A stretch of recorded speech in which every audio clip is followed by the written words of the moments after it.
Hi, ഇന്ന് നമുക്ക് കുട്ടികളുടെ ഫേവറേറ്റ് ആയിട്ടുള്ള ഒരു റെസിപ്പി ചെയ്യാം. വൈറ്റ് പാസ്ത നിങ്ങൾ കുറച്ച് പേർക്കൊക്കെ അറിയാമെന്ന് എനിക്കറിയാം. അറിയാത്തവർ ഉറപ്പായിട്ടും നമ്മൾ ഇന്ന് ചെയ്യാൻ പോകുന്ന റെസിപ്പി നോക്കി ട്രൈ ചെയ്യണം. കാരണം നിങ്ങൾക്ക് ഉറപ്പായിട്ട് ഇഷ്ടപ്പെടും. നമ്മുടെ വീട്ടിൽ മിക്കവാറും ഉണ്ടാക്കുന്ന ഒരു റെസിപ്പിയാണിത്. നമുക്ക് അതെങ്ങനെയാണ് ചെയ്യേണ്ടതെന്ന് നോക്കാം. ആദ്യം തന്നെ നമുക്ക് പാസ്ത വേവിക്കാൻ വേണ്ടി വെള്ളം ചൂടാക്കാൻ വയ്ക്കാം. പാസ്ത തമ്മിൽ ഒട്ടിപ്പിടിക്കാതിരിക്കാൻ വേണ്ടി ഞാൻ അതിൽ 1 ടീസ്പൂൺ ഒലിവ് ഓയിൽ ഒഴിച്ചു കൊടുക്കുകയാണ്. 1 ടീസ്പൂൺ ഉപ്പ് വെള്ളത്തിൽ കുറച്ച് മുന്നേ നിൽക്കണം. ഉപ്പും ഓയിലും ഒന്ന് മിക്സ് ചെയ്തേക്കാം. ഞാൻ ഒരു 200 ഗ്രാം പാസ്ത എടുത്തു വെച്ചിട്ടുണ്ട്. ഇത് നമുക്ക് ഈ തിളയ്ക്കുന്ന വെള്ളത്തിലേക്ക് ശ്രദ്ധിച്ചിട്ട് കൊടുക്കാം. എന്നിട്ട് നമുക്കിത് കുറച്ച് നേരം തുറന്നു വെച്ച് വേവിക്കാം. വെള്ളം നല്ലോണം തിളച്ചു തുടങ്ങി. ഞാനിനി ഫ്ലെയിം കുറച്ച് വയ്ക്കുകയാണ്. പാസ്ത വേവുന്ന സമയം കൊണ്ട് നമുക്ക് എന്തൊക്കെ വെജിറ്റബിൾസ് ആണോ ഇതിലിടേണ്ടത് അതൊക്കെ ഒന്ന് റെഡിയാക്കി വയ്ക്കാം. ഞാനിപ്പം ചെറിയൊരു കഷ്ണം ക്യാരറ്റ്, ക്യാപ്സിക്കം, വൈറ്റ് ഓണിയൻ ഇത്രയും സാധനങ്ങൾ അരിഞ്ഞു വെച്ചിട്ടുണ്ട്. ഒരുപാട് വെജിറ്റബിൾസ് ഇടണ്ട, നിങ്ങളുടെ ഇഷ്ടമനുസരിച്ച് കുറച്ച് വെജിറ്റബിൾസ് അരിഞ്ഞ് റെഡിയാക്കി വയ്ക്കുക. 2 ടേബിൾ സ്പൂൺ ബട്ടർ ഇട്ട് കൊടുക്കാം. ഇതിലേക്ക് നമുക്ക് അരിഞ്ഞു വെച്ചിരിക്കുന്ന വൈറ്റ് ഓണിയൻ ഇട്ട് കൊടുക്കാം. അരിഞ്ഞു വെച്ചിരിക്കുന്ന ക്യാരറ്റ്,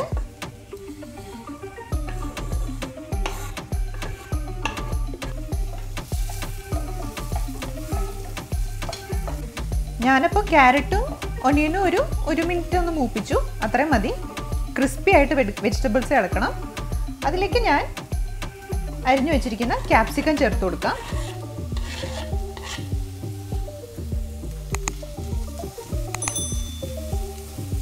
അര ടീസ്പൂൺ ഉപ്പ്. അപ്പം നമ്മുടെ വെജിറ്റബിൾസ് റെഡിയായി. ഞാനൊരു 2-3 മിനിറ്റ് ഒന്ന് അടുപ്പത്തിട്ട് മൂപ്പിച്ചതേ ഉള്ളൂ. ഇനി നമുക്കിത് വേറൊരു ബൗളിലേക്ക് മാറ്റാം. ഇനി നമുക്ക് സെയിം പാനിൽ ഒരു 2 ടേബിൾ സ്പൂൺ ബട്ടർ ഇട്ട് കൊടുക്കാം. വേഗത തന്നെ നമുക്ക് അതിലേക്ക് 2 ടേബിൾ സ്പൂൺ മൈദ ഇട്ട് കൊടുക്കാം. നമുക്ക് ഇതിൻ്റെ ഈ പച്ചപ്പൊന്ന് മാറ്റിയെടുക്കാം. ശ്രദ്ധിച്ച് മൂപ്പിക്കണം, ഒരുപാട് നേരം ഇടരുത്, കരിയാൻ അനുവദിക്കരുത്. ഇതിലേക്ക് നമുക്ക് 1 കപ്പ് പാൽ ഒഴിച്ചു കൊടുക്കാം. കുറച്ചായിട്ട് ആഡ് ചെയ്താൽ മതി.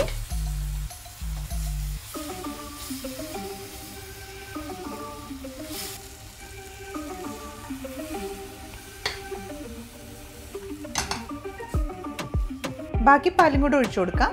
അപ്പം നമ്മൾ മൊത്തം 1 കപ്പ് ഒഴിച്ചു കൊടുത്തു. ഞാനിപ്പോൾ ഒരു പരന്ന തവി കൊണ്ട് ഇതിൽ ചെറിയതായിട്ട് ഇങ്ങനെ ലംസ് ആയിട്ട് കിടക്കുന്നത് ഉടച്ചു കൊടുക്കുകയാണ്. ഇതിപ്പോൾ കുറുകി വരുന്നുണ്ട്. ഒരു 1/2 കപ്പ് പാലൂടെ ഞാനിതിലേക്ക് ചേർത്ത് കൊടുക്കുകയാണ്. മൊത്തം ഇപ്പോൾ നമ്മൾ 1.5 കപ്പ് പാലൊഴിച്ചിട്ടുണ്ട്. ഇതേ സമയം നമ്മുടെ പാസ്ത വെന്ത് കഴിഞ്ഞു. ഞാനൊരു 10 മിനിറ്റ് ഇത് വേവിച്ചായിരുന്നു. നമ്മളിങ്ങനെ സൈഡിലൊന്ന് ഇത് കട്ട് ചെയ്യുന്നത് നോക്കിയാൽ മതി. കണ്ടോ, സ്മൂത്തായിട്ട് കട്ടായി പോകുന്നു. എൻ്റെ അടുത്ത് പാസ്ത വെന്തെന്നാണ്.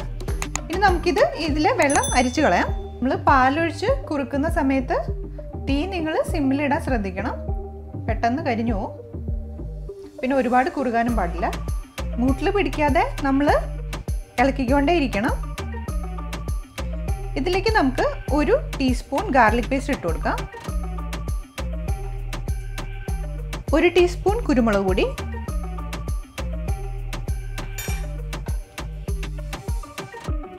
1/2 ടീസ്പൂൺ ഉപ്പ്,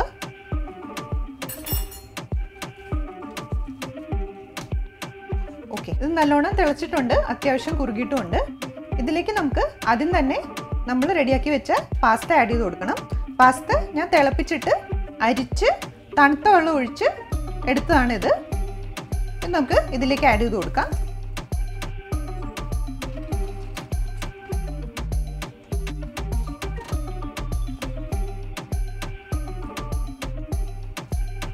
ഒരു കപ്പ് മൊസറെല്ല ചീസ് ഇട്ട് കൊടുക്കാം. അതിൻ്റെ പുറമെ നമ്മൾ നേരത്തെ റെഡിയാക്കി വെച്ച പച്ചക്കറി ആഡ് ചെയ്ത് കൊടുക്കാം. നമുക്കിനി ഇത് നല്ലോണം മിക്സ് ചെയ്യാം.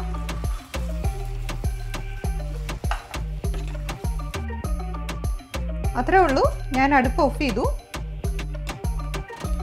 ചീസൊക്കെ നല്ലോണം ഉരുകി മിക്സായി വന്നിട്ടുണ്ട്.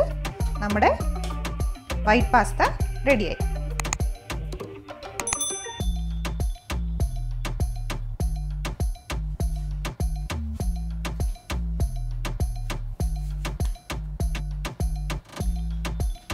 അപ്പോൾ നമ്മുടെ സൂപ്പർ യമ്മി ആയിട്ടുള്ള വൈറ്റ് പാസ്ത റെഡിയായി വന്നിട്ടുണ്ട്. ഞാൻ നേരത്തെ പറഞ്ഞ പോലെ ഇത് വീട്ടിൽ ട്രൈ ചെയ്ത് നോക്കണം. നിങ്ങൾക്ക് എന്തായാലും ഇഷ്ടപ്പെടും. നമുക്ക് അപ്പോൾ ഇനി അടുത്ത വീഡിയോയിൽ കാണാം. അതുവരേക്കും ബൈ.